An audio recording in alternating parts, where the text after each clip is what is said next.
Bismillahirrohmanirrohim. Assalamualaikum warahmatullahi wabarakatuh. Sahabat yang beriman, pernahkah kalian mendengar tentang perdebatan antara pemuda muslim dengan seorang pendeta yang melontarkan 22 pertanyaan yang tak masuk akal? Dan jawaban si pemuda muslim menjadi sebab masuknya sang pendeta dan jemaahnya bersyahadat. Ini adalah sebuah kisah nyata seorang pemuda muslim yang tinggal di Amerika. Kisah ini terjadi pada tanggal 22 Februari 2006. Semoga Allah memberikan kita kekuatan dakwah seperti pemuda ini. Ada seorang pemuda Arab yang baru saja menyelesaikan bangku kuliahnya di Amerika. Pemuda ini merupakan salah seorang manusia yang diberi nikmat oleh Allah berupa ilmu tentang agama Islam. Bahkan ia mampu mendalaminya. Selain sebagai seorang pelajar, ia juga seorang juru dakwah Islam. Ketika berada di Amerika, ia berkenalan dengan salah seorang Nasrani. Hubungan mereka akrab. Keakraban pemuda Arab itu dengan seorang Nasrani dilandasi harapan semoga Allah memberinya hidayah untuk masuk Islam.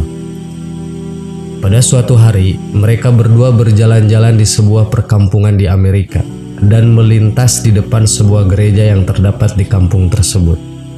Si Nasrani akan memasuki gereja tersebut dan meminta agar pemuda Arab itu turut masuk ke dalam gereja. Semula pemuda Arab tersebut keberatan dengan permintaan temannya itu. Namun karena ia terus didesak, akhirnya pemuda itu pun memenuhi permintaan si Nasrani itu.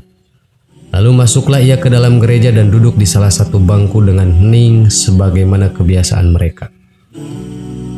Ketika pendeta gereja itu masuk, para hadirin serentak berdiri untuk memberikan penghormatan. Di saat itu, si pendeta agak terbelalak ketika memandang para hadirin. Ia pun berkata, "Di tengah kita ada seorang muslim. Aku berharap ia keluar dari sini." Pemuda Arab itu tidak bergeming dari tempatnya. Pendeta tersebut mengucapkan perkataan itu berkali-kali, namun ia tetap tidak bergeming dari tempatnya. Hingga akhirnya pendeta itu berkata, "Aku minta ia keluar dari sini dan aku menjamin keselamatannya." Barulah pemuda Arab itu beranjak keluar. Di ambang pintu, ia bertanya kepada si pendeta, "Bagaimana Anda tahu bahwa saya seorang muslim?" Pendeta itu menjawab, "Dari tanda yang terdapat di wajahmu." Kemudian ia hendak beranjak keluar. Namun si pendeta ingin memanfaatkan keberadaan pemuda ini, yaitu dengan mengajukan beberapa pertanyaan. Tujuannya adalah untuk memojokkan dan mempermalukan pemuda tersebut, sekaligus mengkokohkan agama dan gerejanya. Si pendeta berkata, "Aku akan membiarkan Anda keluar dari tempat suci ini setelah aku mengajukan kepada Anda 22 pertanyaan dan Anda harus menjawabnya dengan tepat." Sang pemuda Arab tersebut tersenyum dan berkata, "Silahkan." Sang pendeta pun mulai bertanya dengan pertanyaan tidak masuk akal. Sebutkan satu yang tidak akan ada duanya. Dua yang tidak akan ada tiganya. Tiga yang tidak akan ada empatnya. Empat yang tidak akan ada limanya. Lima yang tidak akan ada enamnya. Enam yang tidak akan ada tujuhnya. Tujuh yang tidak akan ada delapannya. Delapan yang tidak akan ada sembilannya. Sembilan yang tidak akan ada sepuluhnya. Sesuatu yang bernilai 10. 11 yang tidak akan ada 12-nya. 12 yang tidak akan ada 13-nya, 13 yang tidak akan ada 14-nya. Sebutkan sesuatu yang dapat bernapas namun tidak mempunyai ruh. Apa yang dimaksud dengan kuburan berjalan membawa isinya? Siapakah yang berdusta namun masuk surga? Sebutkan sesuatu yang diciptakan Allah namun dia mencelaknya. Sebutkan makhluk yang diciptakan Allah dengan tanpa ayah dan ibu. Siapakah yang tercipta dari api? Siapakah yang diazab dengan api? Dan siapakah yang terpelihara dari api? Siapakah yang tercipta dari batu? Siapakah yang diazab dengan batu? Dan siapakah yang terpelihara dari batu? Sebutkan sesuatu yang diciptakan Allah dan dianggap besar. Pohon apakah yang mempunyai 12 ranting? Setiap ranting mempunyai 30 daun. Setiap daun mempunyai 5 buah. 3 di bawah naungan dan 2 di bawah sinar matahari. Mendengar pertanyaan yang aneh yang dibuat-buat tersebut, pemuda itu pun tersenyum, dan senyuman mengandung keyakinan kepada Allah. Setelah membaca bismillah, ia berkata, Satu yang tidak mungkin ada duanya ialah Allah. Dua yang tidak mungkin ada tiganya ialah malam dan siang. Allah berfirman, dan kami jadikan malam dan siang sebagai dua tanda kebesaran kami. Surat Al-Isra ayat 12. Tiga yang tidak mungkin ada empatnya adalah kekhilapan yang dilakukan Nabi Musa ketika Khidir menenggelamkan perahu, membunuh anak kecil, dan ketika menegakkan kembali dinding yang hampir roboh. Surat Al-Kahfi ayat 71-82. Empat yang tidak mungkin ada limanya adalah empat kitab samawi, Taurat, Injil, Zabur, dan Al-Quran. Lima yang tidak mungkin ada enamnya ialah sholat 5 waktu. 6 yang tidak mungkin ada 7-nya ialah jumlah hari ketika Allah menciptakan makhluk.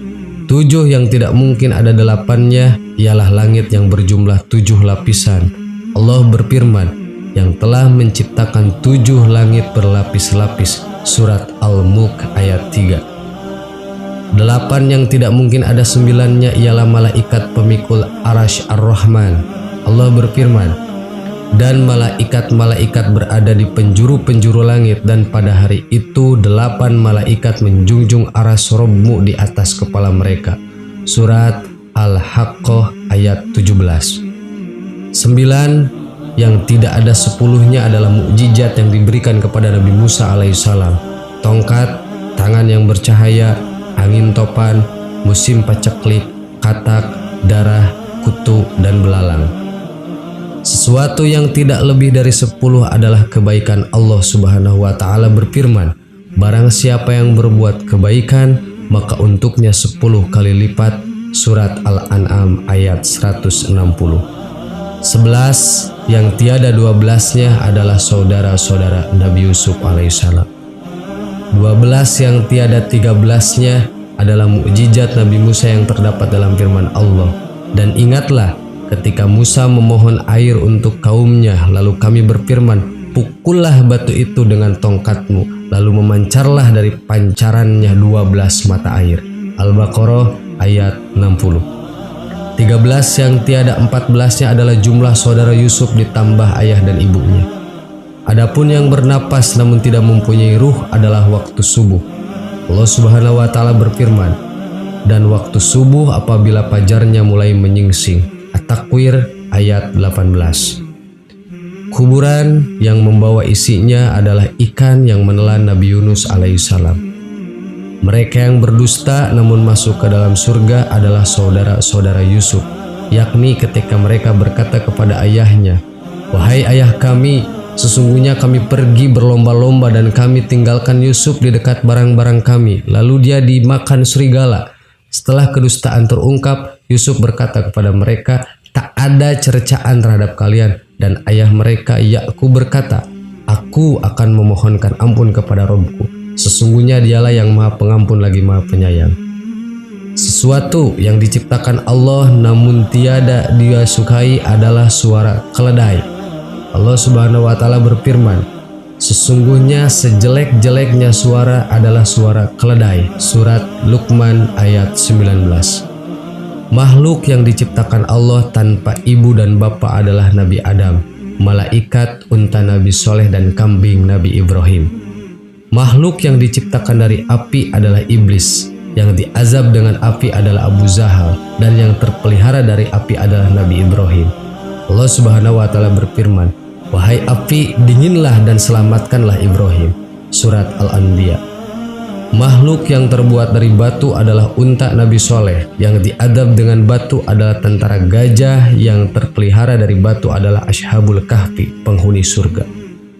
Adapun pohon yang memiliki 12 ranting, mempunyai 30 daun, setiap daun mempunyai 5 buah, 3 di bawah teduhan dan 2 di bawah sinar matahari, maknanya adalah pohon adalah tahun, ranting adalah bulan, daun adalah hari, dan buahnya adalah sholat 5 waktu. 3 dikerjakan di malam hari dan 2 di siang hari. Pendeta dan para hadirin pun merasa takjub dengan jawaban pemuda muslim tersebut.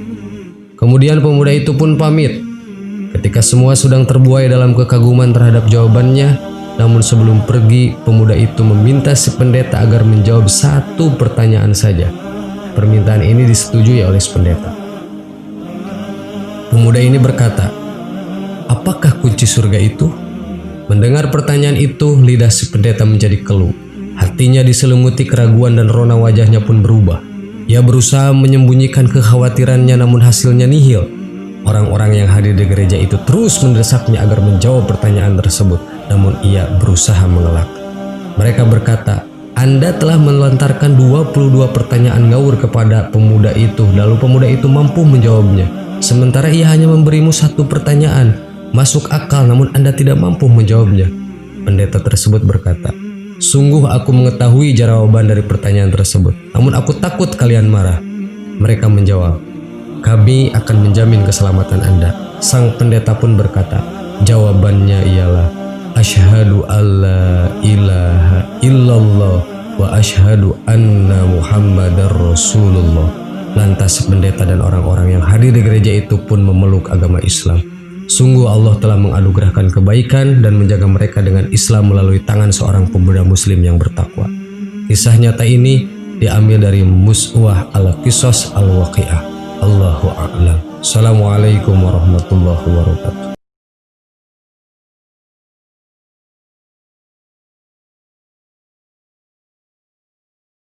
Bismillahirrahmanirrahim. Assalamualaikum warahmatullahi wabarakatuh. Sahabat yang beriman, berakhir dengan indah adalah sebuah harapan bagi setiap manusia. Begitu juga dengan kehidupan. Dari banyak waktu yang dijalani setiap manusia, akhir kehidupanlah yang menjadi penentu atas semua. Ini rahasia kehidupan setiap manusia. Rasulullah SAW bersabda, "Sesungguhnya amalan itu tergantung kepada niatnya." Hadis riwayat Bukhari. Akan tetapi kita tidak boleh lupa bahwa Rasulullah SAW juga mengingatkan, sesungguhnya seorang hamba beramal dengan amalan yang dalam pandangan manusia sebagai sebuah amalan penduduk surga, tetapi ia kemudian menjadi penduduk neraka. Sebaliknya, ada seseorang yang beramal dengan manusia memandangnya sebuah amalan penduduk neraka, kemudian ia menjadi penduduk surga, karena sesungguhnya amalan itu tergantung kepada penutupnya. Hadis riwayat Bukhari. Ibnu Rajab Al-Hambali dalam kitabnya Faidul Qadir menjelaskan, Allah mengisyaratkan bahwa amalan itu juga ditentukan oleh penutupnya. Jika ia mulai dan ditutup dengan baik, maka amalannya tersebut akan berubah kebaikan dan ampunan dari Allah. Ini yang disebut oleh ulama dengan miskul khitam. Apa itu miskul khitam? Akhir baik dan manis. Kehidupan yang dijalani dengan aneka warna berakhir dengan manisnya iman. Dalam bahasa yang lebih populer adalah husnul khotimah. Akan tetapi berbeda dengan kisah seorang muazin yang ditulis oleh Imam Ibnu Qayyim al-Jauziyah dalam kitabnya Ad-Dawa'a. Kisah datang dari negeri Kinanah tentang seorang pemuda yang dilanda cinta. Pemuda itu seorang ahli ibadah sekaligus seorang muazin di salah satu masjid di kota Mesir. Wajahnya tampan karena cahaya ketaatannya dari hatinya. Masyarakat mengenalnya sebagai pemuda yang sangat soleh. Hingga suatu hari, si pemuda hendak mengumandangkan azan. Seperti biasa, ia pun menuju menara masjid. Namun hari itu tak biasanya. Ia melihat sebuah rumah milik keluarga Nasrani yang ada di samping masjid. Dari ketinggian menara, sang muazin tak sengaja melihat seorang wanita di rumah tersebut. Wanita itu teramat sangat jelita. Hati si pemuda pun segera berdegup kencang. Ia jatuh cinta pada pandangan pertama. Namun cintanya ternyata bergelora hingga membuatnya kalut. Ia segera turun dari menara dan meninggalkan tugas menyerukan panggilan sholat. Bak kehilangan akal, ia pun bergegas menuju rumah si wanita, mengetuk pintu lalu masuk ke dalamnya. Si wanita jelita membukakan pintu segera bertanya, "Ada keperluan apa kamu ke sini?" Tanpa basa-basi, si pemuda segera berkata, "Aku menginginkan dirimu." Si wanita kaget mendengarnya dan kembali bertanya, "Mengapa kau menginginkanku?" Sang muazin soleh itu pun menjawab, "Kau telah menawan hatiku dan menutupi akalku." Mendapat pernyataan cinta tiba-tiba, si wanita hanya terdiam. Ia bingung tak memiliki jawaban. "Aku tak akan memberikan jawaban untukmu," ujarnya. Pemuda itu lalu bersikukuh, "Aku ingin menikahimu." Makin terkejutlah si wanita. Ia tahu betul Si pemuda adalah seorang muslim soleh berstatus muazin kebanggaan masyarakat muslim. Ia pun berkata, "Bagaimana mungkin kau menikahiku, sementara kau seorang muslim dan aku adalah wanita Nasrani? Ayahku tidak akan menikahkanku denganmu." Bukannya menyerah, si pemuda justru makin bersikeras. Ia telah dibuat mabuk oleh cinta, kepayang oleh wanita. Ia mengatakan sesuatu yang dapat mencelakakan dirinya kelak, yakni murtad dari satu-satunya agama yang diridhoinya. "Apakah aku harus masuk agamamu, agama Nasrani?" kata si pemuda telah hilang akal karena hati yang bergelora. Wanita itu pun tersenyum seraya berkata, "Apabila kau masuk Nasrani, aku akan menikahimu." Cinta membuat keimanan si pemuda lenyap seketika. Ia meninggalkan keimanan dan menyetujui syarat si wanita. Ditinggalkannya agama yang lurus lalu memeluk agama yang Nasrani. Hangus sudah kesolehannya. Gelar muazinnya ternoda. Masyarakat muslim pun menyayangkannya. Tak lama kemudian, pernikahan si pemuda dan wanita Nasrani itu pun digelar. Pesta pernikahan ala Nasrani dibuat. Keduanya nampak sangat bahagia. Namun kebahagiaan itu hanya beberapa saat. Di hari pernikahan, tragedi yang tak pernah disangka tiba-tiba terjadi. Si pemuda jatuh dari loteng rumahnya hingga ajal merenggut nyawa. Si pemuda meninggal di hari pernikahannya, sebelum menikmati kebahagiaan berumah tangga, bahkan sebelum menyentuh istrinya si wanita jelita yang ia cintai hingga gila. Ia mati dalam kondisi imannya dahulu tak bisa lagi membelanya kelak. Segala amal baiknya pun tak lagi berguna tanpa adanya keimanan. Bertahun-tahun ia menjalani kehidupan seorang muslim, namun meninggal dalam kondisi kafir. Su'ul khatimah didapatkannya, dan semua itu hanya karena cintanya pada seorang wanita. Ia meninggalkan dunia tanpa membawa cinta, apalagi si wanita jelita. Yang ia bawa hanyalah penyesalan.